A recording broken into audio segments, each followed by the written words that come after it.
Fatman facts நேயர்கள் எல்லாருக்கும் ஒரு பெரிய வணக்கம். நான் Uday. Welcome to the show Bigg Boss thug life. Sir என்ன ஒரு பயங்கர ஸ்மோக் எஃபெக்டா இருக்குது. Welcome to Bigg Boss with Fatman and Fatman thug life Jai சுல்தான்.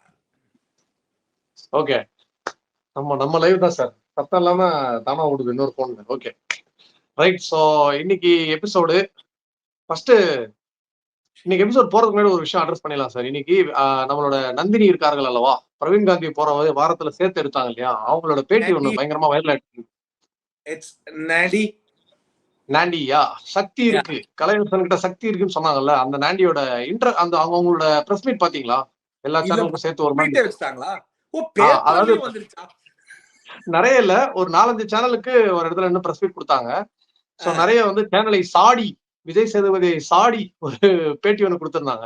என்ன சொல்லியிருந்தாங்கன்னா, சேனல்ல வந்து உங்களுக்கு காட்டப்படுறது ஒண்ணு, அதை 24/7 பார்த்துட்டு லைவ் தான் உண்மை அப்படின்னு நம்பாதீங்க. அதையும் தாண்டி அங்க நிறைய நடக்குது. நான் வெளியே வந்ததுக்கான காரணம் நிறைய இருக்கு. பட் என்ன தாண்டி என்ன மாதிரியே சொல்லுங்க சார். இதத்தானடா நானும் சொல்லிட்டு இருந்தேன். டேய், நீங்க நான் ஒரு வாரத்துல வர்றேன்னா இல்ல அதுக்கப்புறம் கடைசியா போன 2 வாரத்துல வந்தாலும் அங்க என்ன நடக்குது, வர்றவங்க எல்லாம் இது ஸ்கிரிப்ட் இல்ல இது ஸ்கிரிப்ட் இல்லன்னு வானுங்க பாரு. அதுல இருந்து அங்க நடக்குது என்ன நடக்குது. எம்ஏ சரி சொல்லு. எனக்கு இந்த பிரச்சனை அதான் அது சொன்னாங்க. நான் வெளியே வந்தது வந்துட்டு உங்களுக்கு நீங்க ஒண்ணு பாத்தீங்க. பட் எனக்கு என்ன நடந்ததுன்னு நான் சொல்ல முடியல. ரம்யா ஜோ வந்து நான் போனோம்னு கேக்குறாங்க. ஆனா அவங்களை அனுப்புனாங்களா, அவங்களால வச்சுக்கிட்டாங்க. பட் நிறைய பேர் வந்துட்டு அவங்களுக்கு வேணாங்கிறப்போ எடுத்துருவாங்க. சோ அந்த மாதிரி வந்து சேனல் வந்து ரொம்ப பயாஸ்டா அவங்களுக்கு யார் வேணும் வேணாங்கிறத டிசைட் பண்ணி அதை வச்சுதான் ஷோவை ரன் பண்றாங்க அப்படின்னு நமக்கு ரொம்ப வருஷமா தெரிஞ்ச ஒரு ரகசியத்தை அவங்க இப்பதான் கண்டறிஞ்சு சொல்லி இருந்திருக்காங்க. இதை விட விஜய் சேதுபதி சார் சொல்லிட்டாங்க, அவர் வந்து ஜெனரலா கண்டஸ்டன்ஸை பேச விட மாட்டாரு. இப்ப கமல் சார் இருக்கும்போது ஒரு கண்டஸ்டன்ஸ்க்கு ஒரு டிக்னிட்டி ஒரு ரெஸ்பெக்ட் இருந்தது, சேது சார் வந்து அதை பண்ண மாட்டாரு அப்படின்னு அவங்களோட ஒப்பீனியனையும். சோ என்ன சொல்லிட்டு தான் வெளியே வந்து நான் பிஜேவா இருந்தேன். என்னோட சவுண்ட் கேட்கல சார். இல்லடா, போட சொன்னேமா போடலையான்னு கேட்டேன். பிஞ்சிரும் பிச்சு தெரிஞ்சிரும் அப்படின்ற மாதிரி. ஓகே, பிக்சல் பிரேக் ஆயிடும். அதனால அதான் சார் லாஸ்டா என்ன சொன்னாங்க, இப்ப நான் வெளியே எங்கேயாவது வேலை, என்னோட பழைய ஜாப் நான் பார்க்க போனா கூட நீ வந்து மென்டல் ஸ்டெபிலிட்டி இல்லாத பொண்ணு தானமா, நீங்க கொஞ்சம் பெட்டர் ஆயிட்டு அப்புறம் வாங்க அப்படிங்கிற மாதிரி சொல்றாங்க. சோ இது என்னோட பர்சனல் லைஃப் ரொம்ப பாதிச்சிருக்கு. சேனல் வந்து இந்த மாதிரி பண்றது என்ன மாதிரி ஆளுங்களை ரொம்ப பாதிக்குது அப்படின்னும் இது வரைக்கும் யாருக்கும் தெரியாத ஒரு புது உண்மையை நமக்கு சொல்லியிருக்காங்க. பாருங்களேன், நந்தினியை கண்டுபிடிச்சு வெளில அனுப்ப தெரிஞ்சவங்களுக்கு வெளியில இருந்து கண்டுபிடிச்சு ஒருத்தங்களை வெளியில இருந்து ஒருத்தங்களை கண்டுபிடிச்சு உள்ள வச்சிருக்காங்க வயல்கார்ல. இது வந்து மக்களே, இப்ப நாங்க சிரிக்கிறது வந்து நந்தினியோட நிலைமையை பார்த்து சிரிக்கல, சேனல் இப்படி பண்றது நம்ம எல்லாருக்கும் ரொம்ப வருஷமா தெரியுமே. சொல்றத நினைச்சாலும் அந்த பொண்ணு உண்மையை சொல்லிச்சு.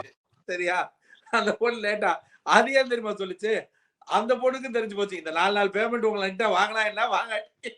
ஆமா சார், 4 நாள் தானே அந்த பேமெண்ட் போனா போச்சுன்னு சொல்லிட்டு என் வாழ்க்கையே கெடுத்துட்டு அப்புறம் தான் அந்த பொண்ணு யோசிச்சு உள்ள போகாட்டி என் வாழ்க்கை தெளிவாதான் இருந்தது, உள்ள போயிட்டு வந்ததுதான்டா வாழ்க்கை பிரச்சனையா போச்சு. இதுல ஒரு சில பேர் பயங்கரமா சொல்லுவாங்க, நீங்க உள்ள போயிட்டு நீங்க என்ன கிழிச்சீங்க, இல்ல உள்ள போயிட்டு ஒரு வாரத்தை வந்தீங்க, உள்ள 105 நாள் இருந்தவங்க எல்லாம் எங்க நாயுடுவால் பக்கத்துலயே அடிக்கிறேன் என்னடா காமெடி பண்ணிருக்கீங்க. இந்த ஷோ எல்லாம் நமக்கு ஒண்ணும் செய்யாது. இந்த ஷோவை பத்தி விமர்சனம் பண்றதுக்கு விட்டா எல்லாரும் சொல்றதா, கிரிக்கெட் விளையாடுறதுக்கு கிரிக்கெட் விமர்சனம் பண்றவங்க போய் கிரிக்கெட் விளையாண்டே ஆகணும்னு சொல்ற மாதிரி இதெல்லாம் ரொம்ப போச்சு. ஆக இந்த பிக் பாஸ்னால யாருக்கு பயன் அப்படின்னு பார்த்தோம்னா சொல்லுங்க, ஏதாவது கெஸ் பண்ணுங்க. இந்த பிக் பாஸ்னால கண்டஸ்டன்ஸ்க்கு பயன் இல்ல, சேனலுக்கு ஓகே ஜென்ரலான ஒரு பயனா அது விட்டுருங்க. அதை தாண்டி ஒருத்தருக்கு பயனா யாருக்கு இருக்கும் சொல்லுங்க? எனக்குதான் சார். ரிவ்யூவர்ஸ் ஓகே, பட் ஜென்ரலா அதிக பயனடைகிறது பிஆர் கும்பல் தான் சார். ஒவ்வொரு சீசனுக்கும் இத்தனை கண்டஸ்டன்ஸ் பிஆர் ஏஜென்சி தேடி தேடி ஒரு வேலை வாய்ப்பு கொடுக்குறாங்கல்ல. நானும் அதான்டா சொன்னேன், கரெக்டா தானே சொன்னேன், நானும் பிஆர் தானே சார். அவங்க தான் சொல்றாங்க, நீங்களே வாண்டடா ஏண்டா நாம இல்லன்னு சொன்னா மட்டும் நம்பிடுவானுங்களா? கதறுது பிஆர் கும்பல் என்ன நாம என்னையும் சேர்க்கிறீங்க? நான் ஒரு ரூபாய் கூட பார்த்தது இல்லையா சார் பிஆர்ல. தம்பி இங்க பாரு, எல்லாம் ஒன்னா போட்டு இப்ப பாரு அந்த வீட்டுல அந்த மணி டாஸ்க்ல பிரிச்சாங்களே, நாமளும் நாளைக்கு ஆபீஸ்ல உட்கார்ந்து எல்லாரும் பாக்ஸ்ல இருந்து பிரிப்போம் சார். இது எப்படி தெரியுமா இருக்கு, வின்னர் படத்துல பேமெண்ட் வந்துருச்சுடா நீ பேசாம இருடா. வின்னர் படத்துல சொல்லுவார்ல, அவரை திருடங்கிறாரு. உதய்க்கும் கொஞ்சம் கொடுங்கன்னு இருக்கா சார். அம்யா ஜோகிட்ட இருந்து 2 ஜிபே வந்திருக்கு. ஒண்ணு உனக்கு, இன்னொன்னு உனக்கு. சார் சார் இருங்க சார். நான் நிஜமா சொல்ற மக்களே, எனக்கு இப்ப என் மைண்ட் செட் எப்படி இருக்குன்னா, போடு நம்மள திருடங்கிறாங்க. முகரைய முழுசா கூட பாக்கலங்கிற மாரி நான் ₹1 கூட பார்த்தது இல்லையே சார். சரி ஓகே. நீங்களாவது அதான் பியர் பியர் நாமன்னு சேர்த்து சொல்லாதீங்க சார். இவ்வளவு விவரம் இல்லாம இருந்திருக்க இது வரைக்கும் மத்த சேனல்ல விவரமான விஷயம் தெரிஞ்சுக்கிட்டதே இந்த சேனலுக்கு வந்துதான் சார் உன்னை அப்படி நான் அப்படி ஏற்கனவே ஏமாத்தி ஆங்கர் பண்ண வச்சிருக்காங்க. நான் நான் ஏற்கனவே சொல்லியிருக்கேன். இப்பவும் சொல்றேன். எனக்கு ரொம்ப அசிங்கமா இருக்குது. இந்த 4 வருஷமா நான் ரிவ்யூ பண்றதுல ஒருத்தன் கூட என்ன ₹1 கூட என்ன கூப்பிட்டு பிஆர் பண்ணிட்டேன்னு கேட்கல. அதுவே நான் பெரிய அவமானமா கருதுறேன். டேய் பிஆர் கேட்டு பண்றதுல 2 வகை இருக்கு. ஒண்ணு அவங்களா நம்ம தேடி வருது. இன்னொன்னு நாமளே அவங்க தேடி போறது. இதுல ஒருத்தர் அதையும் ரொம்ப தெளிவா தான் பண்ணிக்கிட்டு இருக்காரு. போய் இப்போ புக்கிங் எடுக்கிறது.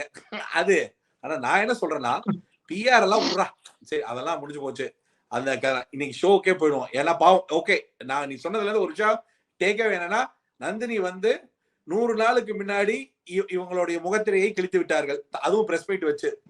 சரியா? எஸ். தந்தி டிவி, அந்த டிவி, இந்த டிவில எல்லாம் என்னடான்னா பார்வோடைய ரெட் கார்டு, ஐ மீன் கமருதீன் பார்வோடைய அந்த விஷயம் அது ஒரு பக்கமா ஓடிட்டு இருக்கு.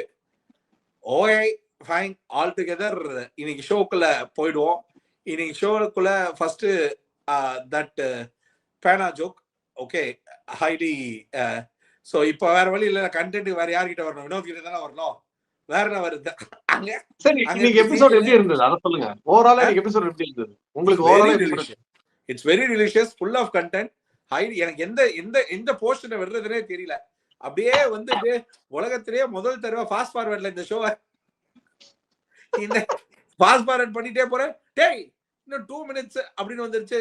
ஷோக்கு இன்னும் டைம் இருக்கேன்னு மறுபடியும் ரிவைண்ட் போனேன். என்னென்ன பார்க்கலாம் அப்படின்னு. அடடா அதுல அந்த அந்த 5 பேருக்குள்ள இருக்கிற ஒரு அன்பும் இணக்கமான நட்பும், அந்த அன்புல அந்த அரோரா விக்ரமோட அந்த டாக் இருந்துச்சு பத்தியா? அதாவது எப்படின்னா இந்த ஒருத்தருக்கு நான் இந்த டிக்கெட் பின்னால விட்டு கொடுப்பேன்னா அது யாருக்குன்னா சாண்ட்ராவன். ஏமா இறங்கிடாதன்னு உட்காருன்னு சொன்ன உனக்கு சபரிக்கு கொடுக்கணும்னு தோணல, சாண்ட்ராக்கு கொடுக்கணும்னு தோணுச்சோம். சாண்ட்ரோ கார் வாங்கி தரனாங்களா? ரொம்ப நிக்கிது சார் அப்படின்ற மாதிரி. பட் காது நலமா இருந்தது, அமைதியா இருந்தது. நம்ம டே 13 அன்னைக்கு ஒன்று டிஸ்கஸ் பண்ணோம், ஞாபகம் இருக்கா?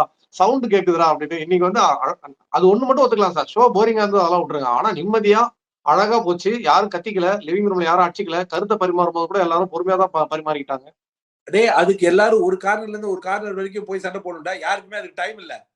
நான் பேசாம திரும்பி எல்லாரும் லாஸ்ட் 2 வீக்ஸ் எல்லாரும் என்ஜாய் பண்ற மூடுக்கு வந்துட்டாங்க. எல்லாம் பயங்கரமான ஃபன் மோடு. ஆனா கொஞ்சம் கொஞ்சமா வந்து அதாவது எப்படின்னா அரோரா எப்பா ஒரு ஃபுல் கான்பிடன்ஸ்டா.